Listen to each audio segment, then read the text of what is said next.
Continuando a nossa análise a respeito da segunda função essencial de qualquer Constituição, qual seja a criação e organização do ordenamento jurídico, eu preciso falar para vocês ou estabelecer para vocês algumas situações ou algumas lições a respeito do ordenamento jurídico, certo?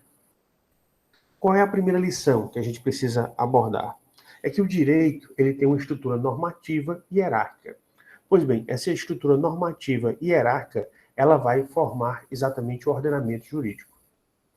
E aí a gente pode responder a algumas indagações que que são feitas por qualquer pessoa quando ele estuda essa estrutura normativa e hierárquica do direito. Primeira delas, os legisladores podem legislar como eles quiserem? Não. Como eu falei para vocês, o documento base, ou o documento elementar, o documento essencial de qualquer Estado é a Constituição. Consequentemente, o legislador só pode fazer aquilo que está contido na sua Constituição, ou seguindo as diretrizes gerais contidas na sua Constituição. O poder de legislar tem limites? Tem. Nós vamos ver que o poder de legislar tem limites. O poder para você fazer uma Constituição não existem limites jurídicos. Existem limites sociais, políticos, mas não existem limites jurídicos. Por outro lado, o que nós estamos perguntando aqui é o poder de legislar. O poder de legislar tem limites? Tem. E estão estabelecidos dentro da Constituição. A propósito, qual é seu fundamento jurídico formal de legitimidade? Qualquer estrutura normativa e hierárquica ela está baseada na Constituição. E a Constituição, a legitimidade dela é trazida exatamente por conta dos constituintes originários, que, em regra, devem ter sido escolhidos pelo próprio povo. Quem diz que os vereadores decidem o que os vereadores decidirem é lei no município. Está estabelecido exatamente dentro da Constituição. Está lá dentro do princípio da separação dos poderes, que, por sua vez, faz parte dos princípios jurídico-constitucionais ou as opções políticas fundamentais de qualquer Estado. Então, por isso que é necessário você ter essa compreensão. Então, baseado nisso, nós estamos vendo que a Constituição ela estabelece tanto os fundamentos para a criação política do Estado, como também da criação jurídica do Estado, que vai refletir exatamente na formação do teu ordenamento jurídico. Pois bem, então vamos começar a entender um ordenamento jurídico através de quê? Através da análise de um ordenamento jurídico que seria o mais simples. Qual é o ordenamento jurídico mais simples que nós encontramos dentre os vários fenômenos jurídicos que nós encontramos? Ou seja, dentre os vários ordenamentos espalhados pelo nosso mundo, quais são os mais simples? São aqueles ordenamentos que nós encontramos nos estados unitários. Então, primeiro nós vamos fazer essa análise do que seria um ordenamento jurídico de um estado unitário e depois nós vamos evoluir para o ordenamento jurídico de um estado federal, tá certo? Então, primeiro de tudo, qualquer ordenamento jurídico, ele vai estar embasado na Constituição. Por isso que a Constituição ela é chamada de carta política, porque tem as opções políticas ou as opções políticas fundamentais do Estado, os princípios jurídico-constitucionais do Estado. A Constituição ela também é chamada de lei maior, eu acho que equivocadamente, mas alguns chamam assim. Então, pode ser chamada de carta magna, ou seja, carta por excelência, lei maior. Então, todos esses adjetivos da Constituição dão a entender o quê? Que a Constituição é a norma mais importante do país. Por quê? Todas as outras normas vão ser elaboradas baseado naquilo que foi definido na sua Constituição. E aí nós temos as emendas à Constituição. Bem, as emendas à Constituição são alterações que a Constituição ela pode sofrer ao longo do tempo. Existem duas teorias a respeito das emendas constitucionais. Existe uma teoria dizendo que, como as emendas constitucionais elas são elaboradas de acordo com aquilo que foi definido pela Constituição, ela estaria abaixo da Constituição. Já existe outra teoria que diz que, como as emendas constitucionais, uma vez que depois que elas forem feitas, promulgadas e publicadas, elas vão fazer parte integrante da Constituição. Então, tem uma teoria dizendo que a emenda constitucional está abaixo, e tem outra teoria dizendo que a emenda constitucional, na verdade, ela vai fazer parte da própria Constituição. Então, que ela vai se misturar. Estejam preparados para ambas. A nosso ver, a mais correta é que a emenda à Constituição está abaixo da própria Constituição. Depois, por muito tempo, as pessoas pensaram que abaixo da Constituição viriam as emendas constitucionais, com aquela discussão que eu já falei para vocês. Então, abaixo de tudo aquilo que fosse constitucional, existiria a parte legal. Então, você teria as leis em sentido estrito, que nós já estudamos na unidade 1 desta disciplina, que seriam, aqui no Brasil, as leis complementares, as leis ordinárias e as leis delegadas. Só lembrando, por que são leis complementares? Porque essas leis são chamadas complementares porque elas complementam aquilo que foi estabelecido. Perdão. Elas complementam aquilo que foi estabelecido pela sua Constituição. Leis ordinárias. O termo ordinária, ele tem vários sentidos na língua portuguesa, mas o sentido utilizado aqui no direito é exatamente o sentido do vernáculo formal, da linguagem culta, que seria uma coisa comum, corriqueira. Então, por isso que ela é chamada de ordinária. Ela é uma lei comum. E as leis delegadas são aquelas leis onde o próprio legislativo ele pode delegar ao executivo a elaboração de algumas leis. Então, por isso que elas são chamadas de leis delegadas. Abaixo delas, nós teríamos exatamente normas que não são leis, mas por determinação constitucional, elas seriam tratadas como leis, que são exatamente as medidas provisórias, que na verdade são atos administrativos normativos, mas por força da Constituição têm força de lei, decretos legislativos, que seriam atos legislativos, mas que teriam também força de lei, e as resoluções do próprio legislativo, que também são atos legislativos, mas por determinação constitucional teriam também a força de lei. E essa ideia prevaleceu por muito tempo. Mas com o decorrer do fortalecimento das relações entre os Estados soberanos, ou seja, o fortalecimento do sistema internacional e, consequentemente, do direito internacional que regula esse sistema internacional, nós tivemos exatamente a situação onde nós passamos a falar sobre as normas chamadas supralegais. Mas eu vou só explicar algumas questões relacionadas ainda à legislação para que nós possamos chegar referente a essas normas supralegais, ou seja, que estão aí entre a Constituição e as leis. Então, vamos analisar de maneira mais comedida ou de maneira mais aprofundada cada uma dessas situações, né? Então, as leis complementares e as leis ordinárias. As leis complementares e as leis ordinárias, elas têm uma diferença formal.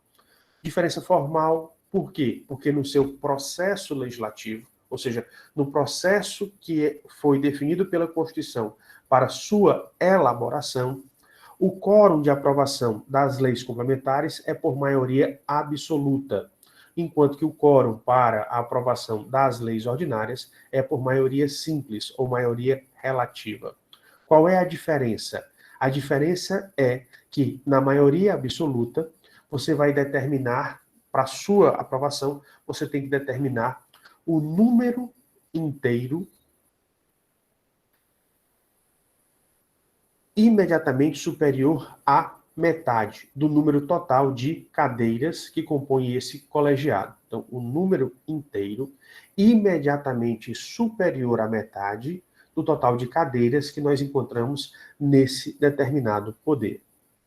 Exemplo, o Senado Federal, ele tem 81 senadores. Se você disser a metade, serão 40,5. Se você utilizar aquela ideia que as pessoas utilizam, é a metade mais 1. Então, 40,5 mais 1 daria 41,5. Então, você precisaria de 41 senadores e meio. Pergunto a vocês, o que é que você entende por meio senador? Não existe meio ser humano.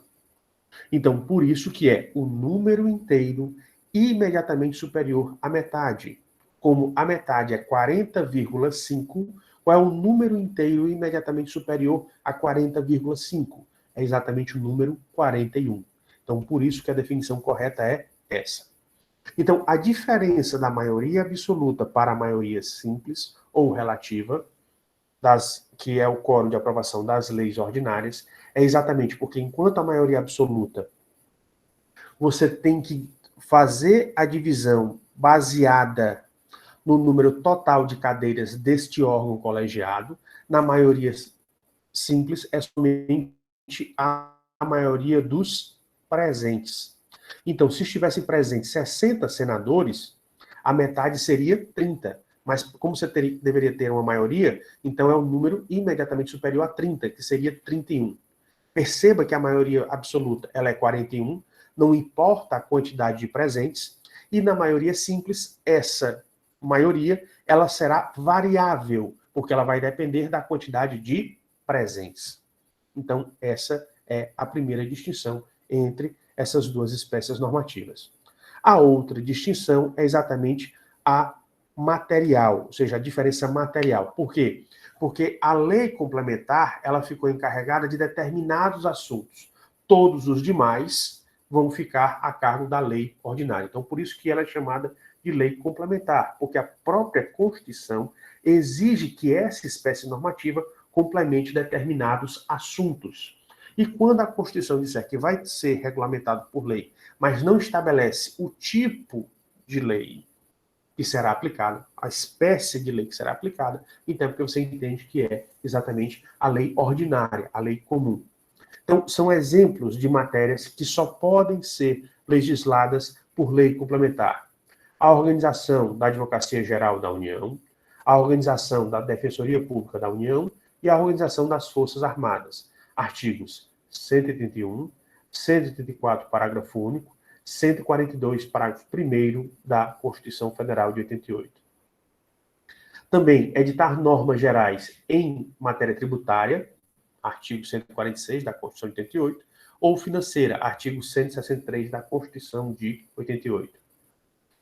Instituir empréstimos compulsórios, artigo 148 da Constituição, ou instituir o imposto sobre grandes fortunas, artigo 153, inciso 7. Ou ainda os impostos de competência residual da União, artigo 154, inciso 1. Outros exemplos são dispor sobre a responsabilidade fiscal, artigo 169 da Constituição, e também regular o regime de previdência privada, artigo 202 da Constituição Federal. Os 3 pontinhos quer dizer que existem outras situações. Então, a gente elencou aqui algumas situações que só podem ser tratadas por lei complementar. Por quê? Porque o próprio texto constitucional assim diz e assim determina. Visto isso, então, nós vamos ter exatamente essa visão. Tudo aquilo que diz respeito à Constituição ou tem a ver com a Constituição, decorre diretamente da Constituição, nós dizemos que é matéria constitucional. Tudo aquilo que está abaixo da Constituição, nós chamamos de infraconstitucional. É só lembrar. No infraconstitucional, nós temos um prefixo, infra, que quer dizer abaixo.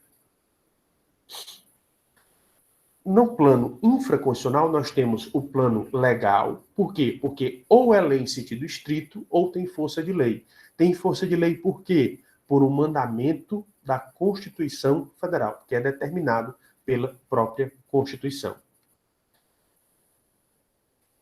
E aí nós temos o infralegal. O infralegal seria exatamente aquilo que estaria abaixo da lei. E nós temos aquilo que vai ser abaixo da lei? Temos. Como também nós temos aquilo que está acima da lei, que é o supralegal. Perceba que, com o decorrer do tempo, entraram normas entre a Constituição, as emendas e as leis, que são exatamente os tratados de direitos humanos ratificados antes da emenda constitucional de 45, a emenda constitucional 45 de 2004, onde esses tratados de direitos humanos que foram ratificados antes da emenda constitucional 45 de 2004, eles são considerados como sendo normas supralegais, ou seja, eles estão acima das leis, mas abaixo da Constituição.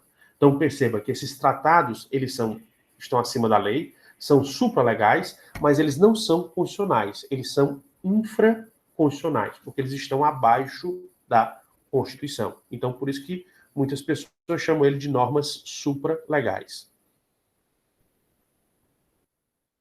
Infralegal, nós temos aí os decretos e nós vamos ter também outros tipos de atos normativos de caráter, atos administrativos de caráter normativo, como é o caso dos estatutos, das resoluções, das portarias, das instruções normativas, das circulares, dos regulamentos, dos regimentos e os outros tipos de atos administrativos de caráter normativo que nós encontramos dentro da administração pública.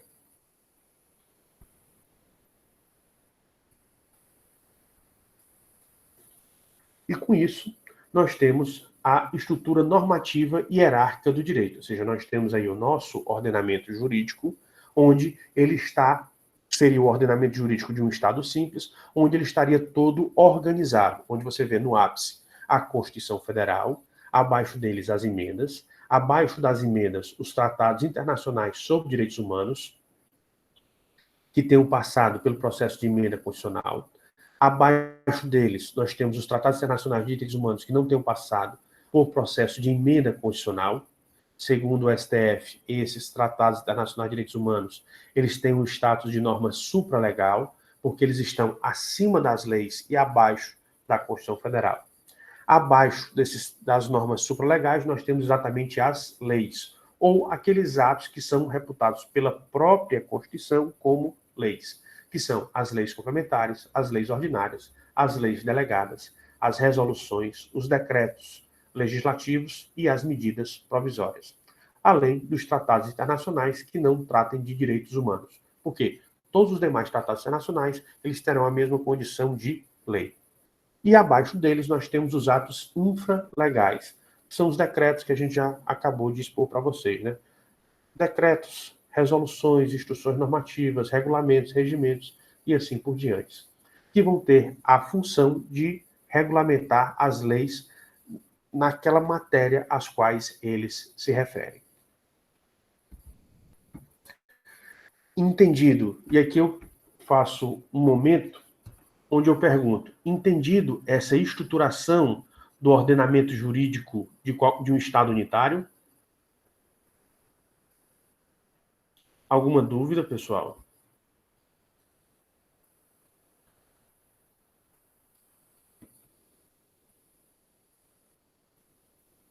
Ok. Então, entendido essa estruturação de um ordenamento jurídico unitário, a gente vai ter que entender essa estruturação do ordenamento jurídico de um Estado federal. Por quê? Porque o Brasil ele é um Estado federal. Então, por isso, nós temos que entender o ordenamento jurídico brasileiro, onde você tem exatamente essa correlação. Olha aí, a pirâmide agora ficou diferente. Por que a pirâmide ela ficou diferente? Porque na parte de cima você tem a Constituição, não é qualquer Constituição, é exatamente a Constituição Federal. Abaixo da Constituição Federal nós temos as emendas constitucionais à Constituição Federal e abaixo delas nós temos aquelas normas supralegais que foram consideradas pelo STF. Esse conjunto normativo ele é comum para todo o ordenamento jurídico, por isso que ele está destacado e acima. Mas abaixo das normas supralegais, aí nós vamos ter que o ordenamento federal ele é repartido, veja bem que ele está repartido no meio, onde o seu lado esquerdo ele vai ser composto exatamente daquela estrutura que nós vimos, que é a estrutura federal, ou seja, das leis federais e daqueles atos que vão ser considerados leis e das normas infralegais. Então, vai ser todo ele o ordenamento federal, ele vai estar no seu lado esquerdo. Já no seu lado direito, esse Estado, ele não é um Estado comum, ele ainda tem os outros entes políticos que compõem o Estado, que são os Estados-membros, o Distrito Federal e os municípios. Então perceba que do seu lado direito você tem mais uma pirâmide com outras pirâmides dentro dela. Então essa pirâmide média do teu lado direito, ela vai representar exatamente os governos estaduais, que elas estão de coloração azul. Dentro delas, nós teremos exatamente as pirâmides amarelas, que representam os ordenamentos municipais. Vejam que os ordenamentos estaduais estão dentro do ordenamento federal e, consequentemente, os ordenamentos municipais vão estar dentro dos ordenamentos estaduais. A única exceção que nós temos aqui seria exatamente o ordenamento do Distrito Federal. Por quê? Porque o Distrito Federal, no Brasil, ele não se divide em municípios. E perceba, do seu lado direito, além de você ter os ordenamentos estaduais e municipais, você ainda tem as chamadas normas particulares. Por quê? Porque as pessoas, os cidadãos, eles também podem produzir normas, como é o caso de contratos, de testamentos e outras espécies normativas. Então perceba que o Estado Federal ele é bem mais complexo, porque ele envolve bem mais ordenamentos jurídicos. Ele envolve vários tipos de ordenamentos jurídicos. E lembrem-se que todos esses ordenamentos eles devem ter uma relação harmônica entre si.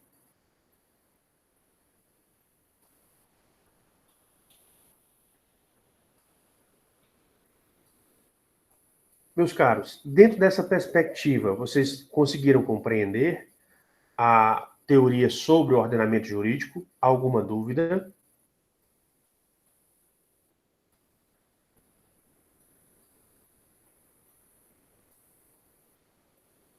Eu queria que vocês atentassem ao seguinte. Primeiro eu mostrei o modelo mais simples e agora estou finalizando com um modelo mais complexo, onde você tem que entender que um ordenamento federal ele não tem somente uma pirâmide.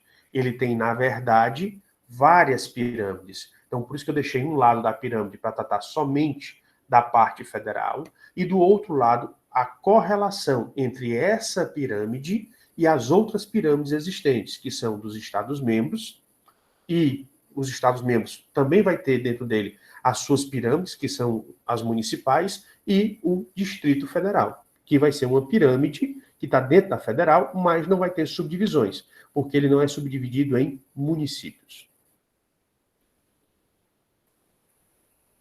Ficou claro para vocês essa explicação?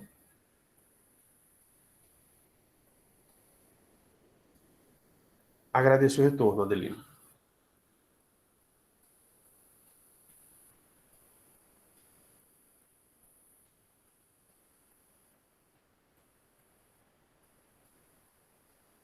Ok.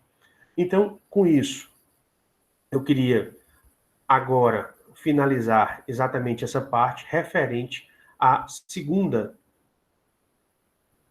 função do Estado, que é exatamente referente ao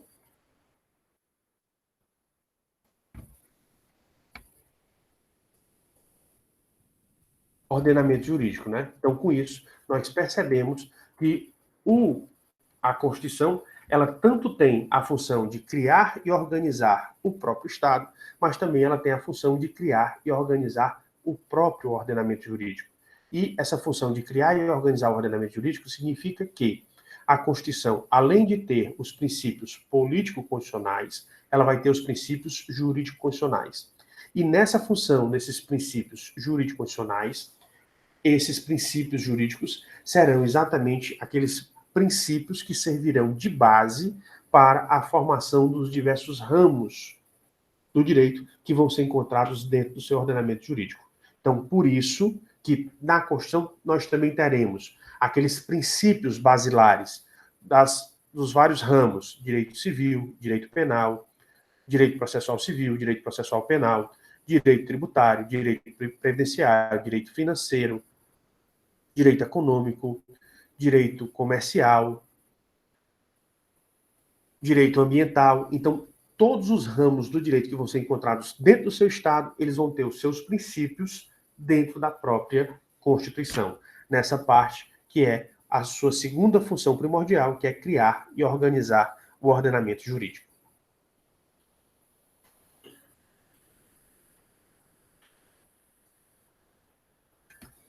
Estão conseguindo compreender?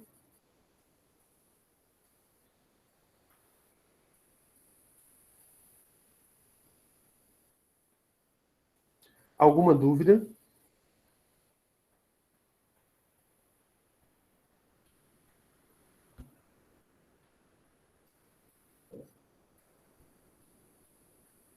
Então, como não tem mais nenhuma dúvida, o que eu queria finalizar a Constituição, perdão, o que eu queria finalizar a aula de hoje, ou as aulas de hoje, seria exatamente na conscientização de vocês da importância da Constituição para qualquer Estado, porque ela vai ter essas duas funções principais de criação e organização do próprio Estado, que é o seu viés político, e a criação e organização do ordenamento jurídico, que é o seu viés jurídico.